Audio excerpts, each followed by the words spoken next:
Hello students, कैसे हैं आप सब लोग। आज हम एक चैप्टर पढ़ेंगे जो बहुत इंटरेस्टिंग है और आपने अपनी छोटी क्लासेस में यानी कि 6, 7, 8, 9 में भी इसके बारे में पढ़ा होगा। बहुत मजा आने वाला है।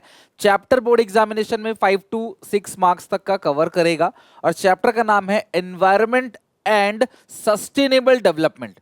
मैं दावे के साथ कह सकता हूं कि ये आपने पहले भी पढ़ा होगा और आपको अभी डिटेल एक तरीके से पढ़ा दूंगा, अच्छे से मजा भी आएगा और काफी कुछ सीखने को मिलेगा जो प्रैक्टिकल लाइफ में भी हमारे बहुत काम आने वाला है। इन्वायरमेंट कहते किसको है? बेसिक सी बात है, हमारे सराउंडिंग में जो कुछ है वो सारा का सारा क्लास हमारा एनवायरमेंट है। सिंपल भाषा में environment is the sum of all social, economical, biological, physical and chemical component which constitutes the surrounding of a man। हमारे आसपास जो भी कुछ है, हवा, पानी, धरती, बिजली, जो भी कुछ हमारे आसपास सारी की सारी चीजें जो क्लास मिल रही हैं उसको ही हम लोग क्या बोलते हैं? एनवायरमेंट बोलते हैं। एनवायरमेंट बेसिकली 3 चीजों से मिलकर बना होता है। बायोटिक कंपोनेंट्स यानी कि एनवायरमेंट के अंदर लिविंग ऑर्गेनिज्म भी आते हैं। अब biotic component non living organism भी आते हैं। और तीसरा है क्लास एनर्जी। इन तीनों से गैसेस जो है क्लास, हमारे एटमॉस्फेयर में अलग अलग टाइप के गैसेस अवेलेबल हैं, वो सारी भी क्लास हमारे एनवायरनमेंट के अंदर ही आते हैं। तो इन 3 चीजों से मिलकर बनता है एनवायरनमेंट। अच्छा, एनवायरनमेंट के अंदर बेसिकली अभी हम 2 चीजों की बात करेंगे, बायोटिक कंपोनेंट और अबायोटिक कंपोनेंट। बायोटिक कंपोनेंट मतलब living organism like producers, consumers like herbivorous, carnivorous, omnivorous, पढ़ा होगा आपने छोटी छोटी क्लास में। डिकम्पोजर्स। अबायोटिक के अंदर एयर हो गया, सॉइल हो गया, सनलाइट हो गया, माउंटेन्स हो गया, वाटर हो गया, ये सब क्लास अबायोटिक कंपोनेंट है। और इन सब से मिलकर बनता है क्लास हमारा इकोसिस्टम। आपने बच्चे ने पढ़ा हुआ कि ये जानवर इसको खाता है, ये जानवर इसको खाता है, जानवर इसको खाता है, और बीच में किसी एक जानवर की प्रजाति अगर गायब हो गई तो हमारा इकोसिस्टम बिगड़ जाएगा। ये लाइन आपने जरूर, आपके साइंस टीचर ने आपको बता रखी होगी। तो इकोसिस्टम क्या है? An ecosystem is a place where animal, plant and non living material are exist together. जो नॉन लिविंग मटेरियल्स है वो, और एनिमल्स और प्लांट, जिसको बायोटिक कंपाउंड बोलते हैं, एनिमल्स और प्लांट, वो सब लिविंग ऑर्गेनिज्म है। तो उन सबको मिलाकर जो एक सिस्टम पूरा तैयार होता है, दैट सिस्टम इज कॉल्ड हमारा इकोसिस्टम। बायोटिक कंपोनेंट के अंदर आते हैं फ्लोरा, फौना। फ्लोरा का मतलब होता है ट्रीज एंड प्लांट्स, और फौना का मतलब होता है एनिमल्स एंड मैन, क्योंकि इंसान भी एक तरीके का एनिमल ही है। तो आप यहाँ पे थोड़ा सा ये मान के चलो कि जितने भी लिविंग ऑर्गेनिज्म है उसको हम लोग क्या बोलते हैं? Biotic component. ये सारा abiotic component it includes non living element like lithosphere. Lithosphere को बोलते हैं सॉलिड अर्थ, ठीक है। हाइड्रोस्फीयर, और जिसको वाटर कंपोनेंट बोलते हैं। और एटमॉस्फेयर यानी कि गैसेस एनवेलप। हमारे एटमॉस्फेयर में जितनी भी गैसेस हैं वो सारे के सारे क्लास आते हैं अबायोटिक कंपोनेंट के अंदर। Energy like solar energy, geochemical, thermo electrical, hydro electrical energy and nuclear atomic energy. से एटॉमिक वॉर छिड़ता है ना, nuclear bomb, atomic bomb, atom bomb, वही चीज है। तो इन सबको मिला के क्या बोलते हैं क्लास? एनर्जी बोलते हैं। तो इन तीनों चीजों को अगर हम मिला दें तो हमारा एनवायरनमेंट बनता है। कुल मिला के अभी तक मैंने जितना बताया, किसी भी इंसान के सराउंडिंग में आप जो भी कुछ देखते हो वो हमारा एनवायरनमेंट है, और इन सबको मिलाकर ही हमारा इकोसिस्टम बनता है। यानी हम सब एक दूसरे पे कहीं ना कहीं डिपेंड है। इस चैप्टर में पहली इंपॉर्टेंट चीज जो तुम्हें ध्यान रखनी है वो है फंक्शंस ऑफ एनवायरनमेंट। हमारा एनवायरनमेंट काम क्या करता है? तो सबसे पहला जो काम है, हमें रिसोर्सेस प्रोवाइड कराता है। हमें जितने भी रिसोर्सेस मिलते हैं ना, वो नेचुरल रिसोर्सेस जितने भी मिलते हैं वो हमें एनवायरनमेंट देता है, जिसकी वजह से हम जिंदा हैं। जैसे क्लास नेचुरल रिसोर्सेस के अंदर बहुत सारी, फॉरेस्ट है, वाटर है, फ्रूट्स एंड नट है, फिश है ना, मिनरल्स है, फॉसिल फ्यूल है, ये सारे के सारे क्लास नेचुरल रिसोर्सेस है। हमें नेचर हमें प्रदान करता है ये सारी चीजें। तो अब ये जो नेचुरल रिसोर्सेस है वो 2 तरीके का होता है, रेन्यूएबल और नॉन रेन्यूएबल। आपने पढ़ा होगा छोटी क्लासेस के अंदर, रेन्यूएबल मतलब ऐसे रिसोर्सेस जिनका खत्म होने का डर नहीं है, जो रिन्यू किया जा सकता है। हमें पता है यार ये एग्जॉस्ट नहीं होंगे, वो फिर से आ जाएगा, फिर से आ जाएगा, खत्म नहीं होगा। लाइक सनलाइट, वो कभी खत्म नहीं होगी, रेन्यूएबल हो गया। और नॉन रेन्यूएबल रिसोर्सेज मतलब जिनका डर रहता है कि यार एक टाइम पे इसका एक्सट्रैक्शन करते चले जाएंगे तो एक टाइम पे ये खत्म हो जाएगा, अवेलेबल नहीं रहेगा। लाइक मिनरल्स हो गए, फॉसिल फ्यूल हो गए। फॉसिल फ्यूल के अंदर क्लास कोल भी आता है, पेट्रोलियम भी आता आता है, केरोसिन ऑयल भी आता है, क्रूड ऑयल भी आता है। ये सारे नॉन रिन्यूएबल रिसोर्सेस है जो एक टाइम पे जरूर खत्म हो जाएगा। तो आपने देखा भी होगा कि इलेक्ट्रिक व्हीकल पे, ईवी पे बहुत ज्यादा काम कर रही है ऑटोमोबाइल्स कंपनी, ताकि उनको पता है कि यार कल को अगर पेट्रोल खत्म हो गया तो क्या होगा, तो पहले से रेडी है उसके लिए वो।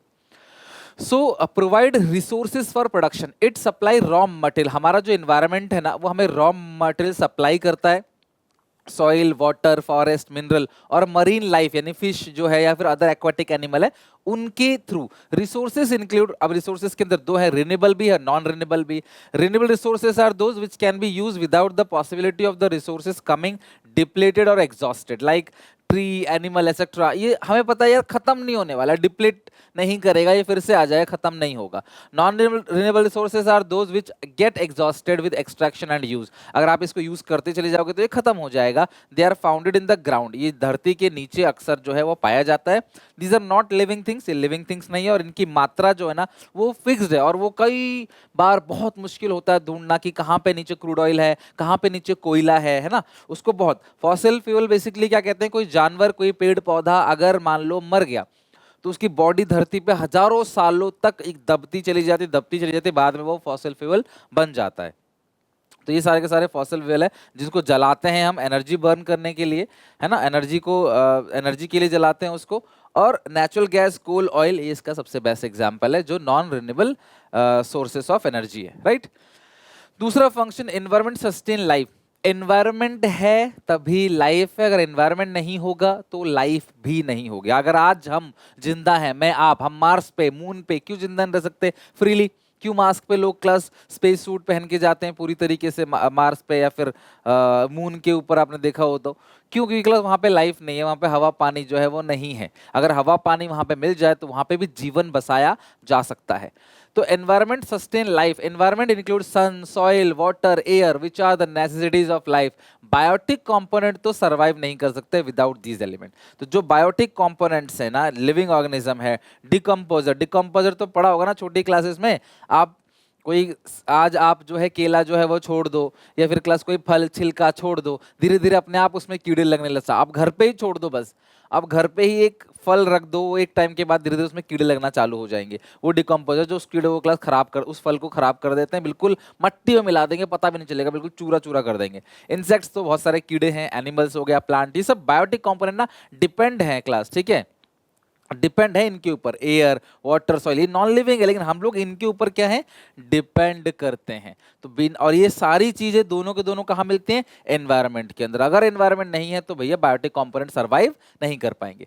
तीसरा, एनवायरनमेंट एसिमुलेट वेस्ट। ये जितना भी कूड़ा, देखो हमारे यहाँ पे जितने ज्यादा धरती के ऊपर इंसानों का बोझ बढ़ता चला जा रहा है, उतना ही ज्यादा प्रोडक्शन हो रहा है, उतने कारखाने, उतनी फैक्ट्रियां बन रही हैं। तो जब फैक्ट्रियां बनेंगी तो फैक्ट्री में सामान बनेगा, तो सामान का क्लास वेस्टेज भी होगा। भाई अगर आप प्रोडक्शन करते हो, अगर तुम्हारे घर में 4 दिन खाना नहीं बनेगा तो कूड़ा भी देखो नहीं है। कूड़ा वाला बोलेगा भैया कूड़ा क्यों नहीं है तुम्हारे घर में, लेकिन तुम्हारे घर में ज्यादा खाना बनेगा, मेहमान आ रहे हैं, त्योहार है, कोई क्लास फंक्शन है, तो वहां पे क्लास ज्यादा खाना बनेगा, ज्यादा कूड़ा करकट इकट्ठा होगा। तो देश के अंदर प्रोडक्शन और कंजप्शन होने से ना वेस्ट इकट्ठा होता है, और वो सारा का सारा वेस्ट, कूड़ा कचरा जो है हमारा एनवायरनमेंट क्या करता है, उसको एसिमुलेट करता है, मट्टी में मिला देता है डिकम्पोज करके। सो एनवायरनमेंट क्या करता है, वेस्ट को खुद में समा लेता है। Production and consumption activity generate waste, this generate a lot of garbage, these are absorb by the environment. Class environment इस गार्बेज को क्या करता है, अब्जॉर्व कर लेता है, ये ध्यान रखना।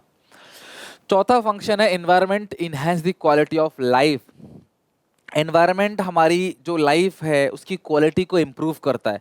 हमारे सामने क्लास बीचेस है, क्लास बहुत सारे थार डेजर्ट है, इसके अलावा क्लास आप जगह जगह जाओगे तो माउंटेन्स है, और कहीं स्नोफॉल हो रही है, कहीं क्लास कलरफुल रेनबो बन रहा है, कहीं पे क्लास नॉर्दर्न लाइट्स है, कहीं पे बहुत सुंदर सुंदर नज़ारे हैं, क्लास फॉरेस्ट है, बहुत सुंदर सुंदर नज़ारे हैं जिनको लोग देखते हैं, छुट्टियां मनाने जाते हैं और एंजॉय करते हैं नेचर को। ये नेचर क्लास जो है वो बहुत गॉड गिफ्टेड है, हमें जो भी कुछ मिला है नेचर के थ्रू, लोग उसको एंजॉय करते करते हैं तो उनकी जो क्वालिटी ऑफ लाइफ है ना वो बढ़ती है, वो बेहतर होती है। So environment includes land, forest, ocean, mountains, desert. People enjoy the beauty of these elements. Such elements help in improving the quality of life. As we already studied that environment provide resources for production and it also, ये तो class यहीं तक हो गया, also assimilate the waste. This capacity of environment is known as carrying capacity. Environment कितना समा सकता है, कितना कैरी कर सकता है वेस्टेज को, that capacity is called carrying capacity. Capacity of environment sustain life and it also enhance the quality of life. We must ensure that exploitation जो हो रहा है रिसोर्सेज का, आज हम लोग जो नेचुरल रिसोर्सेज का, चाहे फॉसिल फ्यूल हो चाहे ट्री हो, उनका जो एक्सप्लॉयटेशन कर रहे हैं वो कभी भी ज्यादा नहीं होना चाहिए रीजनरेशन ऑफ रिसोर्सेज से। अगर generation of waste does not exceed the absorption capacity of the environment, so that means it is not polluted. When this is not so, the environment fails to perform the rest function. अगर आपने environment को pollute कर दिया तो environment की जितने भी other function है, क्वालिटी ऑफ लाइफ हो या फिर क्लास सस्टेन लाइफ हो या फिर क्लास एसिमुलेट वेस्ट हो, इन्वायरमेंट वो परफॉर्म नहीं कर पाएगा फंक्शन। अगर पेड़ ज़्यादा काट दिए कि नए पेड़ आने से पहले पुराने पेड़ ज़्यादा काट दिए तो भैया देश का सॉरी मतलब पृथ्वी से मानव जाति का विनाश होना तय है। This is the situation today all over the world. The rising population of the developing countries, जो basically developing country है ना क्लास, उनका population बहुत ज़्यादा बढ़ता चला जा रहा है। Excessive use of natural resources, वो natural resources का बहुत ज़्यादा एक्सेसिव यूज कर रहे हैं तो अर्थ के ऊपर बहुत स्ट्रेस है। Excessive waste generation and pollution, pollution बहुत ज़्यादा, दिल्ली में तो आप देख ही रहे हो क्लास की कितना ज़्यादा पॉल्यूशन है और कितनी क्लास पॉल्यूशन होने से इंसान की एज तो कम होती ही होती है, प्लस पॉकेट पे भी बहुत बर्डन बनता है बीमारियों का। दीज रिजल्ट्स एनवायरमेंटल क्राइसिस, इससे क्लास एनवायरमेंटल क्राइसिस आएगा। तो आज ये हो रहा है क्लास की, देखो ये सब क्लास ब्यूटी ऑफ नेचर है, लेकिन धीरे धीरे इस ब्यूटी ऑफ नेचर को ना हम खत्म करते चले जा रहे हैं पॉल्यूशन के थ्रू और रिसोर्सेज को वेस्ट करके। देखो कितने प्यारे प्यारे क्लास सीन्स है, ये सब क्वालिटी ऑफ लाइफ को क्लास आप देखते हो, लद्दाख हो चाहे क्लास स्विट्जरलैंड हो, अलग अलग जगह जब आप देखते हो ना, ये बहुत है हमारी मतलब ये ब्यूटी ऑफ नेचर है। आप देख रहे हो ये मालदीव्स है, ये ग्लेशियर्स है, ये सब ब्यूटी ऑफ नेचर है जो आप देख रहे हो। इन सबको क्लास कहीं ना कहीं क्लास हम खत्म करते चले जा रहे हैं पॉल्यूशन करके, पेड़ों को काट के, कारखाने लगा के। पहाड़ों को भी नहीं छोड़ा लोगों ने, पहाड़ों पे भी फैक्ट्रियां लगा दी, पहाड़ों पे भी क्लास दुकानें, होटल्स वगैरह इतने ज़्यादा खोल दिए वहाँ पे कि वो धीरे धीरे डिप्लीट हो रहा है। शायद आगे आने वाली जनरेशन 100 साल 200 साल बाद वो चीज़ें वो नहीं देख पाएंगे वो लोग, वो बिल्कुल हर जगह वो सिर्फ पॉल्यूशन ही पॉल्यूशन दिखेगा। लोग अपने पीठ पे सिलेंडर, अपना खुद का एक ऑक्सीजन सिलेंडर लेके जाएंगे, बाहर का हवा इतना पॉल्यूट हो जाएगा। जैसे आज आप कहीं भी पानी नहीं पी सकते, फिल्टर का ही पानी आप पीते हो, पानी भी खरीद के पीते हो, तो हवा भी इसी तरीके से खरीद के ली जाएगी। इस तरीके से पॉल्यूशन होता रहा तो वो दिन भी दूर नहीं है। अब्जॉर्प्शन कैपेसिटी किसे कहते हैं? Absorption capacity means the ability of the environment to absorb degradation। जो जितना भी डिग्रेडेशन हो रहा है इसकी एबिलिटी क्या है कि उस डिग्रेडेशन को अब्जॉर्व कर ले, उसको हम लोग क्या बोलते हैं? Absorption capacity. Resource regeneration different from is for different resources. तो अगर आप देखो पेड़ काटते हैं ना तो क्लास अपने आप कुछ साल बाद देखो इस तरीके से क्लास नया पेड़ अपने आप उग जाता है, लेकिन आप इतना पेड़ काटो कि उग ही ना पाए तो क्लास इन्वायरमेंट में खत्म होना तय है। तो पेट्रोल जो है मिलियंस ऑफ ईयर लगते हैं क्लास, कई कई करोड़, कई बार लाखों साल लग जाते हैं, करोड़ साल लग जाते हैं पेट्रोल को बनने में, और हम उसको निकाल निकाल के इतनी जल्दी खत्म करते चले जा रहे हैं, इतनी जल्दी हम उसको वेस्ट करते चले जा रहे हैं, तो वो रीजनरेशन दोबारा नहीं हो पाएगा, वो वेस्ट हो गया, वो क्लास कभी मिलेगा ही नहीं फिर आपको। तो इन्वायरमेंट की कैपेसिटी है, सीधे सीधे क्लास आप ये लाइन लर्न कर लो, absorption capacity means the ability of environment to absorb degradation. Degradation को अब्जॉर्ब करने की जो एबिलिटी है उस कैपेसिटी को बोलते हैं class absorption capacity, absorptive capacity. Carrying capacity indicate the maximum limit up to which the ecosystem can support the existence of the population। कितना कैरी कर सकता है, देखो ये है मान लो अर्थ की कैपेसिटी, ठीक है, इस इमेज से समझना, ये अर्थ की कैपेसिटी है, और पॉपुलेशन अगर एक्सेस हो जाए, बहुत ज्यादा जनता, कैरिंग कैपेसिटी मतलब कितना बोझ धरती इंसानों का सह सकता है। धरती जो है वो बोझ सह रही है इंसानों का, 700 करोड़ से 700 तो ज्यादा 750 करोड़ से ज्यादा की पॉपुलेशन है, और ऑनगोइंग में भी 800 करोड़ हो गई हो, ठीक है, 8 बिलियन के आसपास, 8 बिलियन के आसपास पूरे वर्ल्ड की पॉपुलेशन। आप खुद सोचो, उसमें से अकेला इंडिया 150 करोड़, ठीक है, अराउंड सेम चाइना का भी है। तो पॉपुलेशन इतना ज़्यादा बढ़ता चला जा रहा है, तो कैरी नहीं कर पा रहा, जो धरती है ना, जो हमारा नेचर है, हमारा इकोसिस्टम है, वो इंसानों को कैरी नहीं कर पा रहा, तो बिना बात के मौत होती है। अलग अलग क्लास वेदर खराब होता है, loss of habitat, old age की वजह से अलग अलग डिजीजेस नए नए पनपते हैं, स्टारवेशन, एक्सीडेंट। तो आप देखो बहुत ज्यादा नए नए एक्सीडेंट, नई नई बीमारियां होने लगी है, क्योंकि धरती क्लास ओवरबर्डन है, धरती बोझ नहीं सह पा रही। तो ये जो कैपेसिटी है धरती की बोझ सहने की, इसी कैपेसिटी को बोलते हैं कैरिंग कैपेसिटी। तो आई होप एक फर्स्ट पोर्शन इस चैप्टर का हमने खत्म किया, आपको समझ आया होगा। इस चैप्टर में बहुत सारी ऐसी बातें हैं, तुम्हें लगेंगे सर ये तो मतलब पता है हमें, ये तो सब बातें बहुत कॉमन है, पता है, लेकिन ये आपको पता तो है बट रियल लाइफ में आप फॉलो नहीं करते। आपको पता है कि पानी को वेस्ट नहीं करना चाहिए, बट आप सोचो, आप आंखें बंद करो, सोचो नहाते वक्त, घर पे बर्तन धोते वक्त आप कितना पानी आपके पेरेंट्स जो है करते हैं, फिर आप कितना पानी, हम सब, मैं आप, हम सब मिलाकर कितना पानी वेस्ट करते हैं, कितना कूड़ा करकट हम फेंकते हैं। बहुत सारे लोग तो ऐसे होते हैं हमारा घर साफ रहे बस, और घर के नीचे भले ही कूड़ा फेंक दो, यहाँ फेंक, छत से नीचे फेंक दिया। ये सारी चीजें हमारे इन्वायरमेंट को पॉल्यूट करते हैं। पेड़ काट देना, पेड़ ना लगाना, एसी चलाना, बड़ी बड़ी मशीनरीज का यूज करना, भी अगर आप एसी भी चला रहे हो तो भी आप इन्वायरमेंट को पॉल्यूट कर रहे हो कहीं ना कहीं। हाँ मजबूरी है, मैं मानता हूँ, मैं खुद यूज करता हूँ, लेकिन कहीं ना कहीं मैं और हम सब इस ट्रैप में फंसे हुए हैं, और क्लास बचने के लिए अपनी नेक्स्ट जनरेशन को हम सेक्रीफाइस कर रहे हैं। आज हम लोग जो ब्यूटी ऑफ नेचर देख रहे हैं, जो पानी आज से 30 साल 40 साल पहले फ्री में मिलता था, कहीं भी जाते थे नलके से पानी पी लेते थे, वो आज हमारी जनरेशन ने खो दिया। आगे आने वाली जनरेशन क्लास वो इमेजिन भी नहीं करेगी शुद्ध हवा जैसी भी कोई चीज़ है। उनको लगता है पूरी दुनिया ऐसे ही चलती थी मास्क के ऊपर। तो हम सबको सीखना भी चाहिए उससे, कहीं ना कहीं सिलेबस से बढ़कर जिंदगी है, ठीक है। तो हम सबको पता होना चाहिए, इसीलिए मैं थोड़ा सा डीपली इस चैप्टर को बता दे रहा हूँ, जो आपको कहीं ना कहीं, अगर हर कोई यही सोचेगा कि यार मेरे ठीक होने से क्या हो जाएगा, तो क्लास कोई भी ठीक नहीं हो पाएगा। अगर हम अपने लेवल पे सुधार करें, थोड़ा सा पानी वेस्ट ना करें, थोड़ा सा बिजली वेस्ट ना करें, है ना। आपको लगता है ठीक है यार कितना ही बिल आएगा लाइट जला के, बिना मतलब कि आप घर से बाहर हो तो लाइट क्यों जल रही है, उसको बंद कर दो। ये छोटे छोटे स्टेप्स आपको इस चैप्टर में सिखाए जाएंगे, और इसी का नाम है सस्टेनेबल डेवलपमेंट। मैं ये नहीं कह रहा एसी मत चलाओ, गाड़ी मत चलाओ, आप हर चीज करो, लेकिन वेस्टेज मत करो। जहां दो दोस्त अलग अलग गाड़ी से जा रहे हो, इससे अच्छा एक से चले जाओ, बस इतना ही कह रहा है सस्टेनेबल डेवलपमेंट। जहां पे आप 4 पंखे चला रहे हो, आपको जरूरत नहीं है, फिर दूसरे कमरे में बैठे हो, दूसरे कमरे में टीवी चल रहा है, पंखा ऑन है, लाइट ऑन है, तो भैया उसको बंद कर दो, अगर आप नहीं हो तो। ये नहीं कह रहा कि तुम गर्मी में बैठो। सस्टेनेबल डेवलपमेंट का मतलब डेवलप करो, लेकिन आप कुछ रिसोर्सेज का वेस्टेज मत करो, ताकि आगे आने वाली जनरेशन जो है उनको वो रिसोर्सेज मिल सके, उनको वो संसाधन मिल सके। एक एक बिजली जब बनाई जाती है ना, तो बहुत सारा कोयला जलाया जाता है बिजली बनाने के लिए, और कोयला जलता है तो पॉल्यूशन होता है, और फॉसिल फ्यूल भी खत्म हो रहे हैं। तो अगर आप बिजली बिना मतलब के वेस्टेज नहीं करोगे, तो कोयला कम जलेगा, पॉल्यूशन कम होगा, और फॉसिल फ्यूल भी नेक्स्ट जनरेशन के लिए बचा रहेगा। इतनी सी बात है बस, ठीक है। So two basic problems related to the environment. Environment की दो बेसिक प्रॉब्लम है, पहला है पॉल्यूशन, दूसरा है नेचुरल रिसोर्सेज का एक्सेसिव एक्सप्लॉयटेशन करना, बहुत ज्यादा बर्बाद करना वो रिसोर्सेज जो नेचर ने हमें दिए हैं। दूसरा है पॉल्यूशन। पॉल्यूशन तो बहुत सिंपल सी एक्टिविटी है क्लास, यानी कि water pollution, air pollution, noise pollution, जो हमारे इन्वायरमेंट में जो एयर है, वाटर है, उसकी क्वालिटी को डिग्रेड करता है। It refers to this activity of production और कंजप्शन। और पॉल्यूशन किससे होता है? प्रोडक्शन से और कंजप्शन से। तो ये नहीं कह रहे कि प्रोडक्शन बंद कर दो, कंजप्शन बंद कर दो, ये नहीं कह रहे। ये कह रहे प्रोडक्शन कर रहे हो तो प्लास्टिक की चीज़ों को यूज़ मत करो, कोई दूसरा सब्सटेंस ढूंढ लो उसके लिए, बस इतनी सी बात कहता है वो। तो डेवलपमेंट तो जरूरी है भाई, एसी तो लगवाना ही है, कॉन्क्रीट बिल्डिंग तो बनेगी ही बनेगी, उसको आप कुछ नहीं कर सकते, ठीक है। तो production consumption which challenge the purity of air water. Pollution can be in form of air water और नॉइस पॉल्यूशन। और ये बहुत बेसिक बेसिक बातें, मैं ज़्यादा टाइम लूंगा नहीं, बहुत सिंपल सिंपल चीज़ें, और एग्जामिनेशन में बहुत ज़्यादा आता भी नहीं इससे, क्योंकि छोटी क्लासेस में हर बच्चा पढ़ के आता है।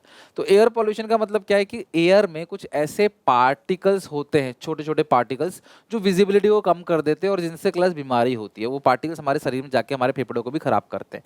तो जो भी गैसेस हैं, सॉलिड पार्टिकल्स हैं एयर के अंदर, उससे एयर पॉल्यूशन होता है। कॉजेस क्या क्या है क्लास? गाड़ियों से जो क्लास पॉल्यूशन निकलता है ना, जो लोग स्मोकिंग करते हैं उनसे, या फिर जो फैक्ट्री जो है स्मोक रिलीज करता है उनसे। आप देखना स्मोकिंग वालों के पास खड़े नहीं हो पाओगे थोड़ी देर तक, आपको दिक्कत होने लगेगी, right.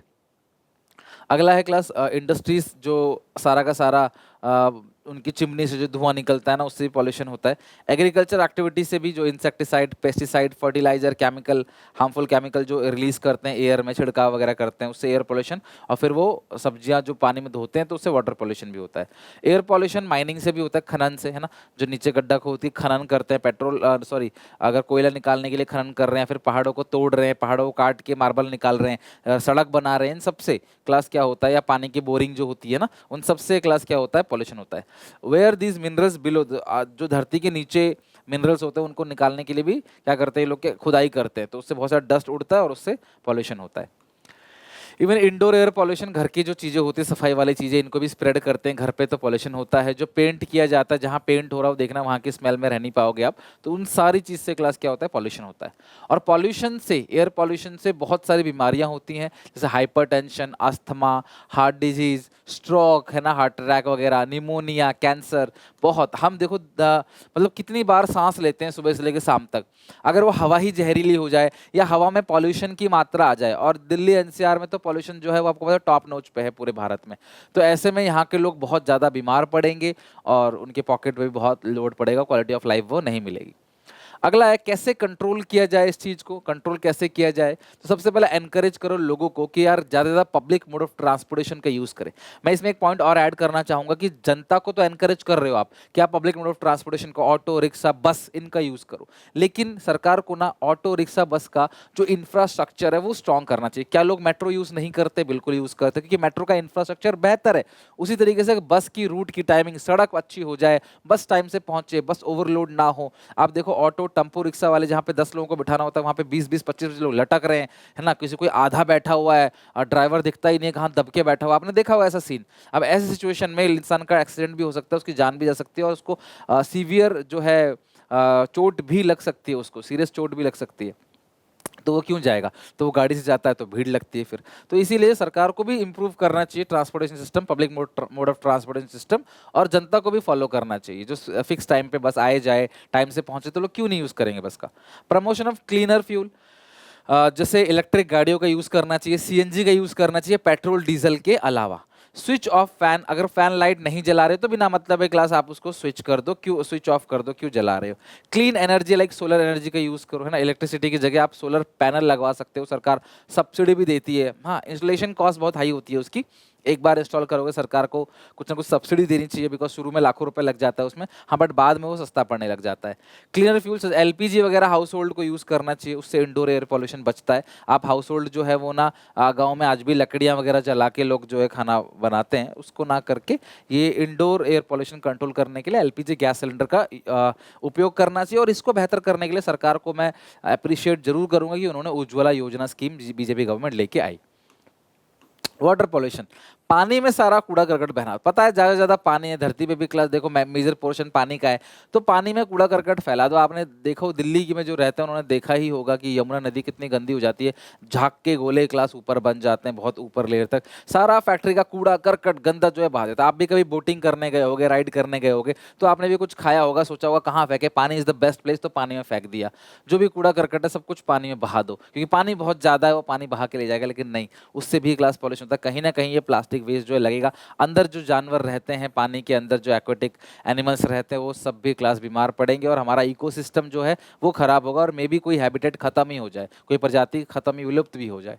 It is defined as the presence in ground water of toxic chemical, जहरीले केमिकल को पानी में छोड़ देते हैं। इट में consist of chemical induce in the water bodies as a result various human activity, ये हम लोग करते हैं और ये हार्मफुल है क्लास हमारे लिए भी, और क्लास ये पानी अल्टीमेटली हम इसी पानी को पी रहे हैं, पानी गंदा करके, समझ लो धरती के अंदर ही जा रहा है वो सारा का सारा गंदा है। और आज रीजन क्या है कि खारा पानी निकलता है, जो धरती से पानी निकलता है आप उसे पी नहीं सकते। अगला है इसकी कॉजेज क्या क्या है। डोमेस्टिक, घर के जो नाले नदियों में सीधा क्लास छोड़ देते हैं, घर का सारा गंदा नदियों में जाता है क्लास। इंडस्ट्री भी सारा गंदा नदियों में छोड़ देती है। किसान जो है इंसेक्टिसाइड पेस्टिसाइड जो है वो धोता है सब्जियों को, फार्म के थ्रू वो पानी में नदियों में जाता है। फार्मर उन सब्जियों को धो देते हैं जिन सब्जियों में केमिकल लगा होता है, पेस्टिसाइड वगैरह लगा रहता है, उनको पानी में धोते हैं। इन सबसे वाटर पॉल्यूशन होता है। Hepatitis B, hepatitis, typhoid, diarrhoea, cholera और रोटा वायरस जैसी खतरनाक जानलेवा बीमारी क्लास वाटर पॉल्यूशन से होती है। Noise pollution also known as environmental noise or sound pollution with harmful impact on the activity of human or animal life. The source of outdoor noise worldwide is mainly caused by machines. Noise pollution का मतलब किसी भी प्रकार का शोर, हमारे environment की ना खुद की एक नॉइज होती है। आप कान को बंद करो, कुछ ही मत सुनो, तब भी आपको एक आवाज सुनाई देगी, वो क्लास एनवायरनमेंट की नॉइज है। कभी शांति से सुनना, तो एक कान में एक नॉर्मल आवाज आती है, वो नॉइज है, वो एनवायरनमेंट की आवाज है। इसके अलावा क्लास मिलियंस ऑफ व्हीकल के अंदर जो हॉर्न लगे होते हैं, गाड़ियों के जो इंजन होते हैं, बोनट खोल के देखना इंजन से कितनी तेज आवाज आती है। हवाई जहाज ऊपर से उड़ता है, देखना कितनी तेज आवाज आती है। उतना ऊपर रहते तब भी देखो क्लास इतनी आवाज आती है जब हवाई जहाज ऊपर उड़ता है तो। इसके अलावा हेलीकॉप्टर हो गया, इसके अलावा मशीन्स हो गए, घर पे डीजे वीजे जो मशीन्स आप चलाते हो, साउंड सिस्टम चलाते हो, लाउड स्पीकर जगह जगह पे लगे होते हैं। इन सारी की सारी मशीनों से जो शोर निकलता है ना, वो हमारे एनवायरनमेंट से हमको नुकसान पहुंचाता है। ये सारा का सारा class sleep disturbance, irritation, hypertension, आपका हियर लॉस, इरिटेशन और क्लास मेंटल पीस को भी भंग करता है। अगर शोर हो रहा है, जहां शोर हो रहा होता है ना, वहां पे कान में दबाते नहीं यार, आपको अच्छा नहीं लगता, अनकंफर्ट फील होता है। तो ये भी एक टाइप का पॉल्यूशन है, हालांकि उतना सीवियर नहीं है जितना एयर पॉल्यूशन और वाटर पॉल्यूशन है, but this is also a severe problem. तो ये हो गया आपका तीनों के तीनों pollution, air pollution, water pollution और noise pollution. Now second point, excessive extraction या एक्सप्लॉइटेशन ऑफ नेचुरल रिसोर्सेस। हमारी जो नेचुरल रिसोर्सेस है, जो नेचर ने हमें दिया है, हम उसका भी बहुत ज्यादा शोषण कर रहे हैं, एक्सप्लॉइट कर रहे हैं। Natural resources refers to forest, minerals, soil etcetera. In order to achieve economic growth, man needs natural capital यानी कि natural resources along with physical capital यानी कि मशीनरी। हमें दोनों चीजें चाहिए, नेचुरल कैपिटल भी चाहिए, फिजिकल कैपिटल भी चाहिए। हमें ग्रो करने के लिए नेचुरल कैपिटल भी जरूरी है, फॉरेस्ट, मिनरल, सॉइल, वाटर, ये सब जरूरी है। और दूसरा है फिजिकल कैपिटल। फिजिकल कैपिटल का मतलब क्या है, मशीन्स, ये सब भी जरूरी है। जैसे जैसे प्रोडक्शन बढ़ता है, दोनों ही डेप्रिशिएट होगा, दोनों ही डिप्लीट होता है, चाहे वो मिनरल हो, फॉरेस्ट हो, सॉइल, दोनों डिप्लीट होता है। लेकिन हम इसके लिए तो प्रोविजन बना लेते हैं, डेप्रिसिएशन, लेकिन इसके लिए कोई प्रोविजन नहीं बनाते। ये बहुत हम सोचते हैं जो फॉरेस्ट है वो फ्री का है, वो कभी खत्म नहीं होगा, वो फ्री का, उसको जितना जितना काटना है काटो। भाई जंगल काट के मैदान बना दोगे, जंगल में रहने वाले जो प्रजाति है वो तो गायब हो जाएंगे, वो तो मर जाएंगे, हमारा इकोसिस्टम बिगड़ जाएगा। तो हमें दोनों के लिए प्रोविजन बनाना चाहिए, मतलब एक पेड़ काट रहे हो तो दूसरा पेड़ लगाओ भी। अब एक्सप्लोरेशन ऑफ नेचुरल रिसोर्सेज के अंदर हम बहुत सारे अलग अलग पॉइंट्स को पढ़ेंगे, जिसमें सबसे पहला पॉइंट है डिफॉरेस्टेशन, जंगल की कटाई। Is the permanent removal of tree, tree को पूरी तरीके से काट दो ताकि दोबारा उगी ना पाए, और वहां पे क्लास कुछ और बना दो, चाहे वहां पे कोई मॉल बना दो, वहां पे कोई सोसाइटी बसा दो, वहां पे क्लास कोई प्रोजेक्ट चालू कर दो कमर्शियल, वहां पे मेट्रो चालू कर दो, एयरपोर्ट बना दो।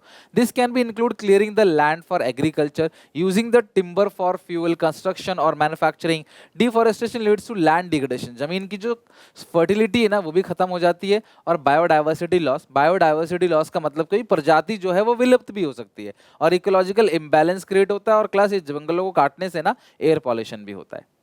दूसरा, डिग्रेडेशन ऑफ लैंड, जब तेज हवाएं चलती है ना, तो सॉइल जो होता है, मट्टी, उसके ऊपर की जो लेयर होती है ना क्लास, जिसके अंदर मिनरल्स होते हैं, जिसके अंदर क्लास पोटेशियम होता है, पेड़ों को ग्रो करने में जो हेल्प करता है, पेड़ों का खाना कुल मिला के आप ऐसा समझ लो, वो उड़ के कहीं और चली जाती हैं, जिसकी वजह से इसको, इस प्रोसेस को बोलते हैं सॉइल इरोजन, और इससे लैंड की जो फर्टिलिटी है वो खत्म हो जाती है, बंजर जमीन पड़ जाती है, जिसको बोलते हैं degradation of land.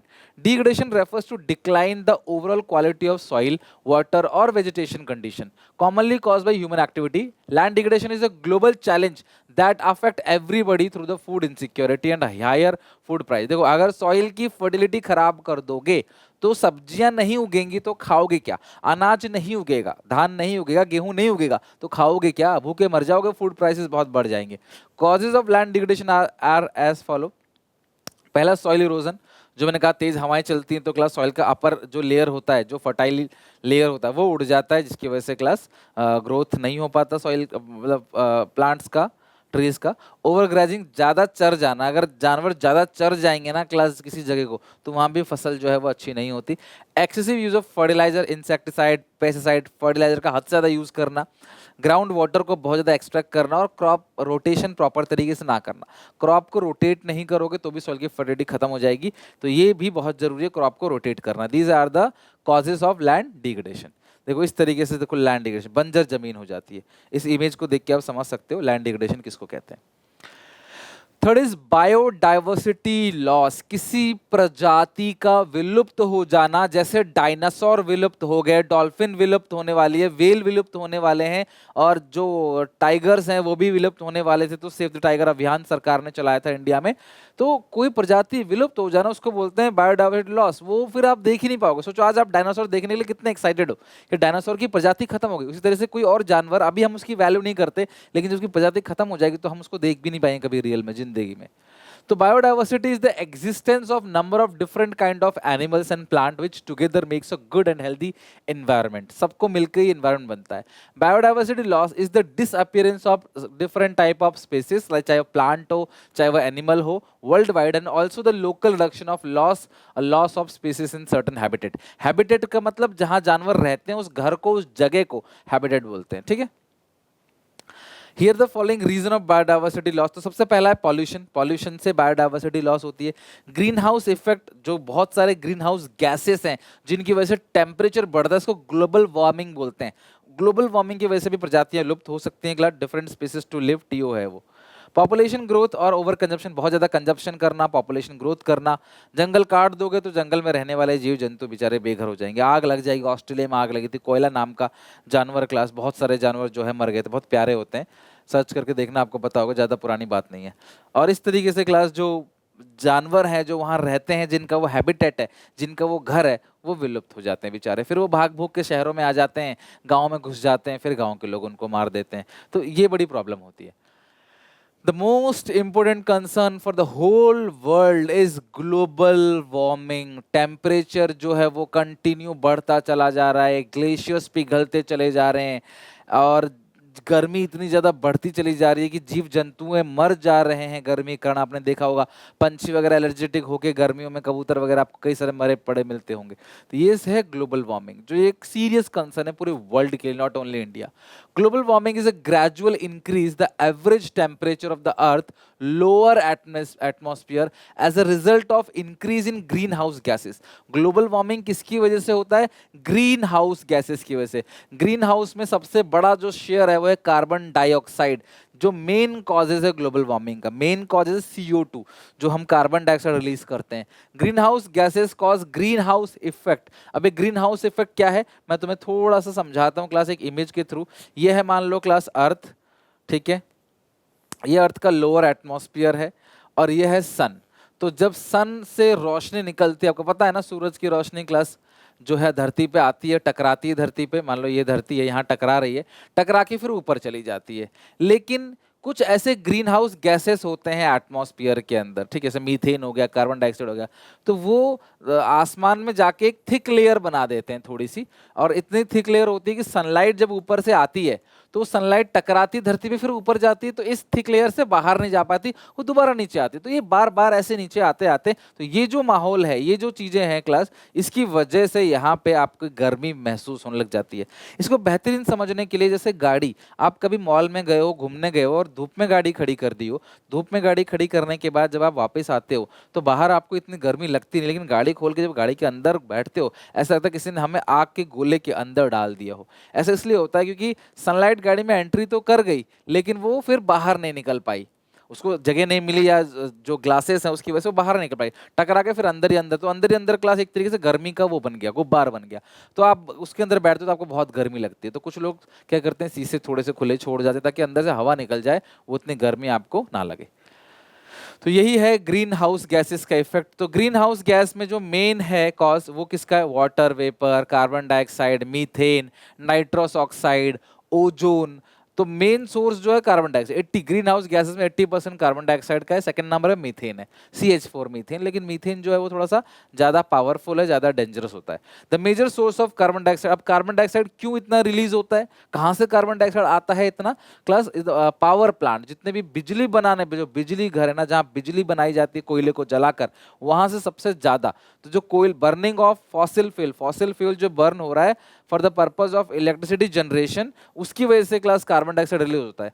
Currently surface temperature rising by about 0.2 degree Celsius, यानी कि क्लास हर 10 साल के अंदर 0.2 डिग्री सेल्सियस से टेम्परेचर बढ़ रहा है। गर्मी का टेम्परेचर 48-49 तक पहुंच जाता है गर्मियों में।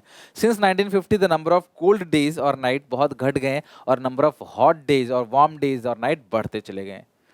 तो ये रहा क्लास आपका, देखो यही जो मैंने तुम्हें समझाया ना, ग्रीन हाउस गैसेस, क्लोरोफ्लोरोकार्बन, गाड़ियों के इंजन से, और ये जो फैक्ट्रियाँ लकड़ियाँ जलाते हैं, और जो भी बिजली बनाने बिजली घर होते हैं उन सब से। और ये इम्पैक्ट देख सकते हो कि किस तरीके से ग्लेशियर पिघलते चले जा रहे हैं, पेड़ ऐसे की जगह ऐसे हो जा रहे हैं, बारिश का ना चलना, नए नए बीमारियां पनपना, बेमौसम बरसात, है ना, ये सब चीज़ें प्रॉब्लम है ग्लोबल वार्मिंग का। बहुत सीरियस इशू है ना। एयर पोल्यूशन और ग्लोबल वार्मिंग जो है ना, ये दो बहुत सीरियस इशू है, तो इस पे हमें काम करना चाहिए। हम सब, सरकार को ही नहीं, हम सबको भी। Consequences of global warming, consequences क्या क्या है? देखो हर एक इंसान जो है ना अपनी नेक्स्ट जनरेशन के लिए प्रॉपर्टी जोड़ना चाहता है, घर जोड़ना चाहता है, लेकिन कोई भी हमारी नेक्स्ट जनरेशन के लिए शुद्ध हवा पानी जोड़ना नहीं चाहता। मतलब आपके पेरेंट्स भी चाहते होंगे बच्चों के लिए घर बार जोड़ के जाएं अच्छे से, उन्हें कोई दिक्कत ना हो, उनके लिए संपत्ति इकट्ठा कर लें, लेकिन हवा पानी का क्या, बीमारियों का क्या, उससे कैसे बचाओगे? तो कहीं ना कहीं हमें इन सब पे भी काम करना चाहिए। पॉल्यूशन को कोशिश करनी चाहिए, एक अच्छी आदत है कि ना करें, इसीलिए आपके सिलेबस में डाला है, not only for the examination purpose. Increase temperature बढ़ रहा है, सी लेवल जो है बढ़ता चला जा रहा है क्लास, रेनफॉल का पैटर्न चेंज हो रहा है, अभी ग्लेशियर पिघलेगा, धरती जो समंदर का पानी है उसका लेवल भी बढ़ता चला जाएगा। अननेसेसरी नेचुरल कैलेमिटी, फ्लड देखो, गुजरात, महाराष्ट्र, उड़ीसा जैसे स्टेट्स में देखो कितने ज्यादा फ्लड आते हैं, लाखों लोग मर जाते हैं। फेमाइंस, हीट वेव, ग्लेशियर का पिघलना, नेचर खत्म, ब्यूटी ऑफ नेचर खत्म हो जाना, नई नई बीमारियों का पनपना, जैसा आपने देखा ही क्लास अभी Covid. The global warming is extending the distribution of mosquito, मच्छर भी पनपते हैं गर्मी में बहुत ज़्यादा ह्यूमिडिटी की वजह से, और मरीन लाइफ पे भी क्लास इसका इम्पैक्ट पड़ता है जब समंदर का लेवल बढ़ता है। तो नेक्स्ट सीरियस इशू है ओजोन डिप्लीशन, ओजोन लेयर में छेद हो जाना या ओजोन लेयर पतली या कमजोर पड़ जाना, उसको बोलते हैं ozone depletion. Ozone depletion refers to the phenomenon of reduction in the amount of ozone in the stratosphere. The problem of ozone depletion is caused by high level of chlorine. ध्यान रखना, ओजोन डिप्लीशन किसकी वजह से होता है? Chlorine और bromine compound की वजह से, जो स्ट्रेटोस्फियर में पाए जाते हैं। एक्चुअली ना धरती के ऊपर जो एटमॉस्फियर का लेयर है वो अलग अलग लेयर है, ठीक है, मीसोस्फियर, हेक्सोस्फियर, स्ट्रेटोस्फियर, उसमें से एक लेयर है जो पहली लेयर होती है जहाँ पे हवाई जहाज वगैरह जहाँ तक उड़ते हैं, वो स्ट्रेटोस्फियर है, मतलब वहीं लेवल तक। दी origin of these compound are chlorofluorocarbon. Ozone layer का डिप्लेशन कूलिंग सब्सटेंस जिन मशीनों में यूज होता है उसकी वजह से होता है, यानी क्लोरोफ्लोरोकार्बन की वजह से होता है। Use as cooling substance in air conditions and refrigerator. As a result of depletion of ozone layer, more ultraviolet rays, sun से क्लास हार्मफुल रेडिएशंस निकलती है, इसको यूवी रेडिएशंस बोलते हैं, अल्ट्रावायलेट रेडिएशन। तो वो जो ओजोन लेयर है ना, वो अल्ट्रावायलेट रेडिएशन को नीचे आने से रोकता है, बट अगर ओजोन लेयर में छेद हो गया तो अल्ट्रावायलेट रेडिएशन जो है वो नीचे आएंगी और लोगों को क्लास नई नई बीमारियां पनपेंगी, स्किन कैंसर जैसी बीमारियां। Ultraviolet rays is responsible for skin cancer in human. It also reduce the production of phytoplankton. Phytoplankton पानी में एक जीव होता है जो थोड़ा सा चमकता है, जैसे मालदीव्स के पानी में आप ऐसे पानी को हिलाओगे तो थोड़ा पानी में लाइट लाइट आता है, वो फाइटोप्लैंक्टन है। एंड दस affect the other aquatic organism. A reduction in approximately 5%, सोचो बहुत होता है 5%, 1979 से 1990 तक देखा गया कि ओजोन लेयर में छेद हो रहा है, ठीक है। एंड प्रोटेक्ट अस फ्रॉम, जो हमें नई नई बीमारियों से बचाता है उसमें छेद हो रहा है ओजोन लेयर में। This leads to adoption of Montreal protocol. तो ऐसा देखा गया अंटार्कटिका के रीजन में, वैसे अंटार्कटिका में लोग रहते नहीं है, लेकिन अंटार्कटिका के रीजन में ओजोन लेयर के ऊपर छेद पाया गया है ना, और जिसकी वजह से क्लास बाद में उनको लगा कि यार ये तो ठीक करना चाहिए, छेद बढ़ता जाएगा, तो मॉन्ट्रियल प्रोटोकॉल अपनाया गया क्लास, एक समझौता, जिस समझौता के तहत इन्होंने बोला क्लोरोफ्लोरोकार्बन जिससे ओजोन लेयर में छेद होता है उसको बैन कर देंगे, और जिसकी वजह से ओजोन, जो भी ओजोन को डिप्लीट करता है केमिकल, उस केमिकल को पूरे वर्ल्ड वाइड बैन कर दिया गया। इंडिया ने भी क्लास उसमें साइन की कि हाँ हम भी क्लोरोफ्लोरोकार्बन को बैन कर देंगे, और उसके बाद वो ठीक हो गया। फिर बाद में देखा वो होल जो है वो ठीक हो गया। तो ozone hole refers to depletion of the protective ozone layer in the upper atmosphere over earth polar region, है ना, जो अंटार्कटिका में पाया गया। But after the international treaty, जो इंटरनेशनल समझौता है, ट्रीटी मतलब समझौता और इंटरनेशनल मतलब सभी देश के लोगों को बुला के साइन करवाया कि भैया अपनी कंट्री में बैन कर दो क्लोरोफ्लोरोकार्बन को, नहीं तो एनवायरनमेंट ही नहीं बचेगा तो बिजनेस क्या करोगे। तो मॉन्ट्रियल प्रोटोकॉल 1987 में लाया गया, ये ईयर याद रखना। और अब ओजोन लेयर जो है वो रिकवर हो चुका है, ठीक हो गया है। तो देखो ये रहा, तो अलग अलग क्लास लेयर्स हैं देखो, है ना, ट्रोपोस्फियर, ओजोन लेयर, ये स्ट्रेटोस्फियर है। तो ये जो ओजोन लेयर है इसमें छेद हो जाएगा तो जो अल्ट्रावायलेट रेज है ना वो धरती पे आ जाएंगी, तो उनको ये रोकता है। और ये किसकी वजह से छेद होता है, क्लोरोफ्लोरोकार्बन की वजह से छेद होता है। तो बहुत अच्छे से दिखा गया है। देखो ये सितंबर 2011 में देखा गया, देखो ये रहा, है ना, ये देखो ये है क्लास, कितना बड़ा देखो छेद है ये, है ना, कितना बड़ा देखो ये छेद है। तो ये छेद रिकवर हो रहा है, कम हो रहा है, अंटार्कटिका के ऊपर है। सोचो ये कोई छेद ऐसा छोटा सा छेद, शर्ट में छेद हो गया या बेडशीट में छेद हो गया, ये छेद इतना बड़ा है कि इसमें क्लास एक आध दो चार देश पूरे समा जाएंगे, इतना बड़ा छेद है, लेकिन वो रिकवर हो रहा है अब। चिपको मूवमेंट, उत्तराखंड में एक मूवमेंट चलाया गया, चिपको मूवमेंट, राइट, चिपको मूवमेंट। तो इसमें ना लोग पेड़ों से चिपक जाते थे, कहते थे पेड़ों को मत काटो, अगर हम पेड़ों से चिपक जाएंगे अब हमें काटो, पेड़ों को मत काटो। द चिपको मूवमेंट और चिपको आंदोलन सोशल मूवमेंट है, ये सोशल मूवमेंट है, इसमें क्लास सत्याग्रह मूवमेंट की तरह है, नॉन वायलेंट, लड़ाई झगड़ा कुछ नहीं। This mainly done through the act of hugging tree, लोग पेड़ों को गले लगाते थे ताकि उसे कोई काटे ना। The first Chipko movement took place in village of Mandal, Mandal Alaknanda valley के पास उत्तराखंड में 1973 में मूवमेंट चला गया और अगले 5 साल तक ये अलग अलग जगह हिमालय के पहुंचा, उत्तर प्रदेश में। सुंदरलाल पहले उत्तराखंड जो है, जो उत्तरांचल बोलते थे, यूपी का पार्ट था। सुंदरलाल बहुगुणा स्टार्टेड चिपको मूवमेंट, किसने स्टार्ट किया चिपको आंदोलन, सुंदरलाल बहुगुणा। पहले जो आज आप पढ़ रहे हो उत्तराखंड, वो पहले उत्तर प्रदेश का ही हिस्सा हुआ करता था। In Karnataka similar movement took place in name Appiko, Karnataka में भी ऐसा मूवमेंट चला एपिको मूवमेंट के नाम से, which means hugging the tree. 8 September 1983 when the felling of trees was started in Salkani forest, Sirsi district, 160 men और वुमेन और बच्चों ने पेड़ों को गले लगा लिया। लोग पेड़ों को काटने आते थे बिजनेस करने के लिए, सरकार को अपने साथ रखते थे, अथॉरिटी को अपने साथ, पुलिस वालों को अपने साथ रखते थे, और पेड़ों को काट के, बड़े बड़े जो पेड़ होते हैं ना, उनको काट के ले जाया करते थे। तो वहाँ के लोग उस पेड़ को बचाने के लिए क्लास गले मिल लेते थे पेड़ों से, ताकि जो वुड कटर्स हैं, लकड़ी काटने वाले, वो चले जाएं। तो इस तरीके से एक इमेज है देखो कि किस तरीके से इतना बड़ा पेड़ है, तो महिलाएं लड़ती नहीं थी, मारती नहीं थी, बस पेड़ों को गले लगा लेती थी। पॉल्यूशन कंट्रोल 1974 में सरकार लेके आई सेंट्रल पॉल्यूशन कंट्रोल बोर्ड, जो बेसिकली एयर पॉल्यूशन और वाटर पॉल्यूशन को कंट्रोल करने के लिए सरकार लेके आई। ध्यान रखना, एयर पॉल्यूशन और वाटर पॉल्यूशन कंट्रोल करने के लिए सरकार क्या लेके आई, पॉल्यूशन कंट्रोल बोर्ड। फंक्शन क्या है पॉल्यूशन कंट्रोल बोर्ड का, जो काम है वो मेन काम क्या है, to promote cleanliness of streams, well in different areas of the states by prevention of water pollution। यानी कि क्लीननेस को प्रमोट करना, यानी कि सफाई, तो नदियां हैं, है ना, झील, झरने, इन सबको साफ करना, एयर की क्वालिटी को इम्प्रूव करना, ऑर्गेनाइज करना मास मीडिया, यानी कि रेडियो, टीवी, न्यूज़पेपर के थ्रू लोगों को गाइड करना, इसका काम है कि लोगों को गाइड करना कि यार पॉल्यूशन ना करो। अलग अलग प्रोग्राम चलाना ताकि किस तरीके से आप पॉल्यूशन को कंट्रोल कर सकते हो या फिर पॉल्यूशन को कम कर सकते हो, air pollution, water pollution.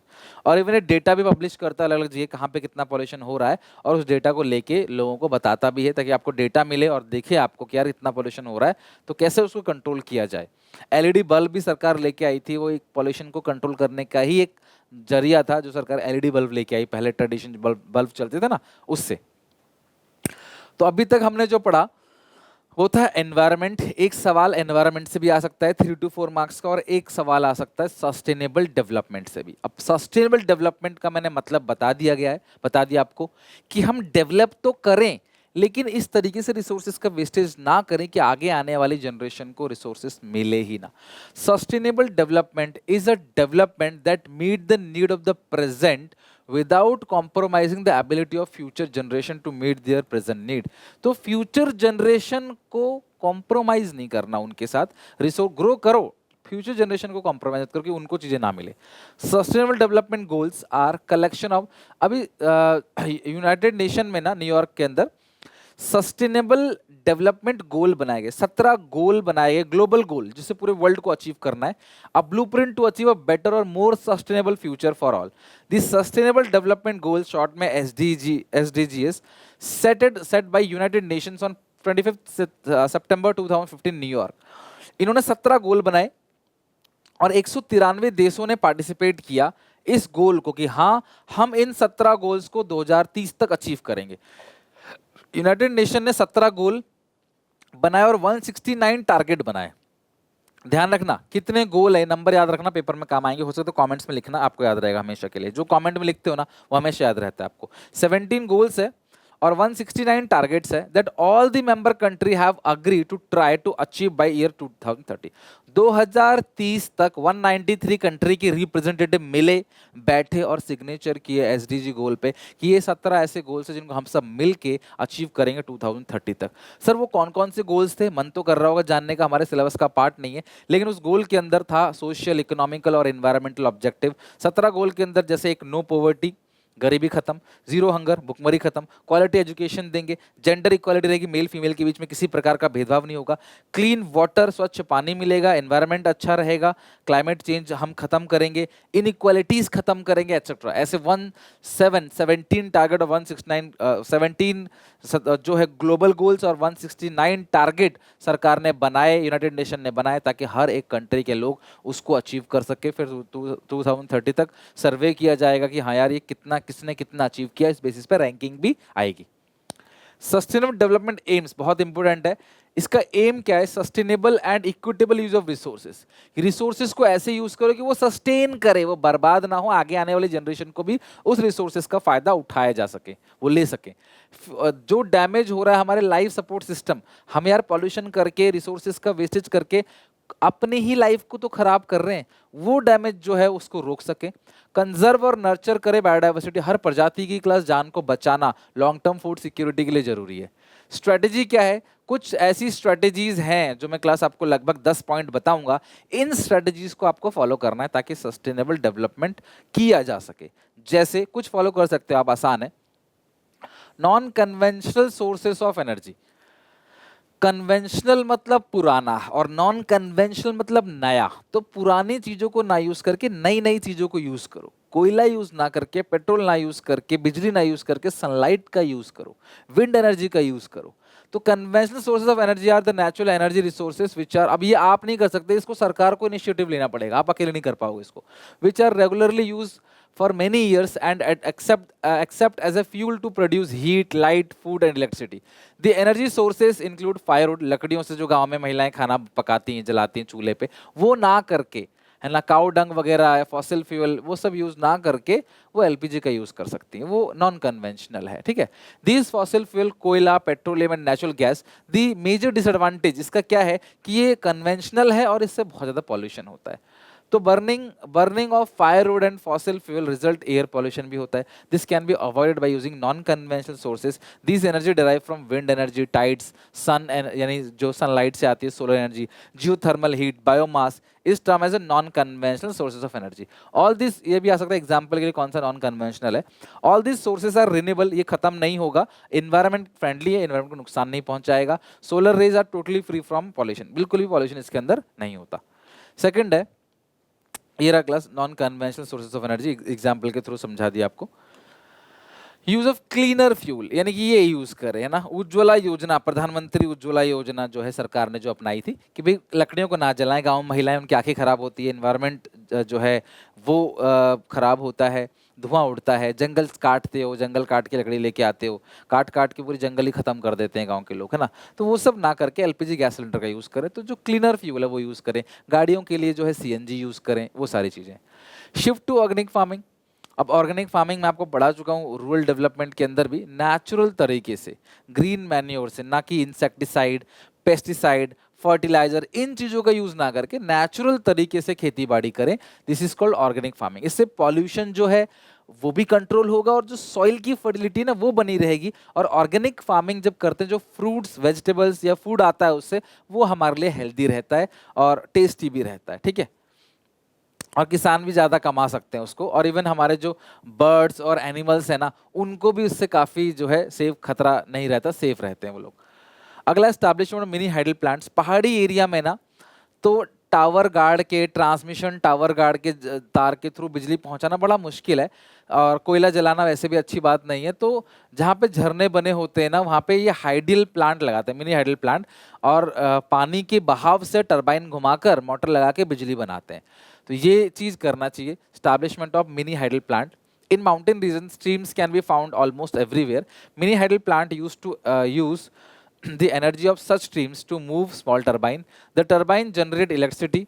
They generate enough power to meet the local demand. तो local की जो demand है उनके लिए वो पूरा है.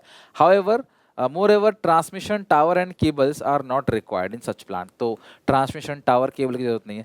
अगर आप कभी जैसलमेर घूमने गए हो तो आपने इस तरीके से बहुत सारे विंड क्लास एनर्जी प्रोड्यूस करने के लिए विंड मिल टाइप का आपने देखा होगा. ये विंड मिल क्या करती है, घूमते हैं और ये घूमने के बाद क्लास बिजली बनाती है. Wind turbine moves with the wind and electricity generated. No doubt initial cost बहुत ज़्यादा है, बट बेनिफिट जो है वो उस कॉस्ट को ऑब्जॉर्व कर लेता है. ट्रेडिशनल नॉलेज, पुरानी तरीके से खेती बाड़ी करना, आयुर्वेदिक चीज़ें, इन सब को हमें यूज़ करना चाहिए. अगर हम इनको यूज़ करेंगे ना तो हमारा जो एक तरीके से अगर हम इनको यूज़ करते हैं, पॉल्यूशन नहीं होगा. तो ट्रेडिशनल चीज़ों का पता होना जो है वो बहुत ज़रूरी है लोगों को. Traditionally Indian people have been close to the close to their environment. Traditional knowledge is valuable not only to those who depend on it, जो इसको यूज़ कर रहा है वो भी, और साथ में मॉडर्न इंडस्ट्री के लिए भी बहुत ज़्यादा ज़रूरी है ये, है ना. Many widely use products such as plant based medicine. अब यही होता है, पहले लोग हल्दी से, चंदन का, एलोवेरा का, नीम का, गिलोय का, इनका यूज़ करते थे. तो इनको हटा के केमिकल वाले प्रोडक्ट ले आए. अब केमिकल वाले प्रोडक्ट में कहते हैं इसके अंदर हल्दी है, इसके अंदर नमक है, इसके अंदर ये है. यार क्या मतलब, पागल बनाने वाली बात है. पहले लोग पुरानी चीज़ें यूज़ करते थे तो मशीन, अब सामान बेचने लगे लोग, है ना. अब सामान जब आ गया तो सामान में फिर वही चीज़ बेचने लगे. तो कुल मिला के हमारा तो पागल बन गया. वही नेचुरल चीज़ों का यूज़ आप करते तो ना इन्वायरमेंट का डिग्रेडेशन होता, ना तुम्हारी जेब से पैसे खर्च होते. तो जो भी हेल्थ प्रोडक्ट्स हैं, कॉस्मेटिक प्रोडक्ट्स हैं, वो ट्रेडिशन नॉलेज से यूज़ किया जाए तो अच्छा है. पीपल यूज हैंडीक्राफ्ट विच कंट्रीब्यूट सस्टेनेबल डेवलपमेंट. हैंडीक्राफ्ट चीज़ों का यूज़ कर रहे हो, प्लास्टिक का यूज़ नहीं कर रहे, मशीन्स का यूज़ नहीं कर रहे, तो इससे हमारा इन्वायरमेंट जो है स्वच्छ रहेगा और नेचुरल रिसोर्सेज का एक्सप्लोटेशन नहीं होगा. अवेयरनेस फॉर कंजर्व नेचुरल, लोगों को अवेयर करो. अब तुम्हारे सिलेबस में ये चीज़ें डाल के तुमको अवेयर किया जा रहा है कि भाई नेचुरल रिसोर्सेज को वेस्ट नहीं करो. Sustainable natural resources conservation is a process of rational use, यानी कि दिमाग लगाकर यूज करो, and skilful management of preservation of natural environment with all its resources by providing environmental education. Class EVS, environmental studies जो है compulsory subject कर दिया गया है स्कूलों में. हर बच्चे को पढ़ाया जाता है. क्यों पढ़ाया जाता है? ताकि आप इस एनवायरमेंट में रह रहे हो तो अपनी ड्यूटी निभाओ, एनवायरमेंट में रिसोर्सेज को वेस्टेज मत करो, नेचुरल रिसोर्सेज का एक्सप्लोटेशन ज़्यादा मत करो. वी कैन अवेयर पीपल, हम लोगों को अवेयर कर सकते हैं टू कंजर्व, यानी कि बचाना रिसोर्सेज को फ्यूचर जनरेशन के लिए. People should conserve energy and water, use of solar panel, avoid single use plastic etcetera. तो सिंगल यूज प्लास्टिक को आप अवॉइड कर सकते हैं, दुकानदार से प्लास्टिक मत मांगो. Government also should take various step to aware people. Few colleges environment studies is compulsory subject, और स्कूलों में तो है ही. People should understand the benefit of pure water, pure air का जो बेनिफिट है हमारे जीवन में, वो समझना चाहिए लोगों को. इससे क्लास अपनी पृथ्वी को बचा सकते हैं. हमें चांद पे जाना, हमें मार्स पे जाना, किसी दूसरे प्लैनेट में जाने की कोई जरूरत नहीं है. हमें अपना प्लैनेट ही बेहतर कर लेना है बस, हम यहीं पे खुशी से रहेंगे. Use of public transport, public transportation का यूज़ हो. अगर आप जा रहे हो 4 लोग अलग अलग गाड़ी से, तो ऐसा ना जाके एक ही जगह जा रहे हो तो क्लास एक गाड़ी से जा सकते हो. पैसा भी बचेगा और क्लास पॉल्यूशन बचेगा, भीड़ भड़क्का कम होगा, ट्रैफिक पे जाम कम लगेगा. इसी चीज़ को बेहतर बनाने के लिए दिल्ली गवर्नमेंट ने क्लास एक ऑड इवन स्कीम चालू किया था कि जो ऑड नंबर प्लेट्स की गाड़ियां हैं वो ऑड डेज पे चलेंगी, इवन नंबर प्लेट्स की गाड़ी इवन डेज पे चलेंगी. बट क्लास बाद में सरकार को बंद किया करना पड़ा उसको, लोगों ने फॉलो नहीं किया उसको, और इस पे पेनल्टी भी 4,000 तक की लगाई जा रही थी. मतलब आपकी गाड़ी का नंबर अगर 4532 है तो आप इसको क्लास 2 तारीख को, 4 तारीख को, 6 तारीख को, 8 तारीख को, 10 तारीख को इस गाड़ी को लेके जा सकते हो. अगर आप 3 तारीख को ये गाड़ी लेके निकल गए तो 4,000 का पेनल्टी पेनल्टी आपके ऊपर ठोक दिया जाएगा। इवन इन्वायरमेंट को प्रोटेक्ट करने के लिए इन्वायरमेंटल प्रोटेक्शन एक्ट 1986 में लेके आया गया, पार्लियामेंट ऑफ इंडिया में पास किया गया उसको। वो भी इसलिए पास किया गया, भोपाल में जो जो बच्चे भोपाल से हैं they know very well, Bhopal की जो गैस ट्रेजेडी हुई थी 1984 में, जिसमें क्लास कई हजारों लोगों की जान चली गई रातों रात, बहुत गंदे हालात, उसके बाद जो पीढ़ियां पैदा हुई वो भी उस गैस का शिकार रही। तो इस बहुत खतरनाक गैस जो लीक हुआ उसमें फैक्ट्री के अंदर, उस वजह से क्लास 1986 में एनवायरमेंटल प्रोटेक्शन एक्ट लेके आया गया। ठीक है, मिथाइल साइनाइड करके कोई गैस था और वो लीक हुआ यूनियन कार्बाइड कंपनी के अंदर 3 दिसंबर को। ठीक है, बाकी सब मैंने क्लास कुछ डेटा दिया गया है कि भाई जो पब्लिक ट्रांसपोर्टेशन जो है वो इकोनॉमिकल होता है, कंफर्टेबल है, पॉल्यूशन भी कम होता है, रोड जाम भी कम लगता है, तो लोगों को पब्लिक ट्रांसपोर्टेशन का यूज़ करना चाहिए और जनता सरकार को भी पब्लिक ट्रांसपोर्ट को बेहतर बनाना चाहिए। इंडिया में 22 गाड़ी है हर हज़ार लोगों के पास 22 गाड़ी है, जो कि बहुत बड़ा नंबर है। और नीति आयोग के डेटा के अकॉर्डिंग तो लोग गाड़ियां बहुत ले रहे हैं, गाड़ियों का मतलब यूज़ बहुत हो रहा है, जाम जुड़क का बहुत लगता है, जिसकी वजह से भी पॉल्यूशन होता है। तो लोगों को एनकरेज किया जाना चाहिए कि वो पब्लिक ट्रांसपोर्ट का यूज़ करें ताकि सस्टेनेबल डेवलपमेंट की स्ट्रैटेजी को अचीव कर सके।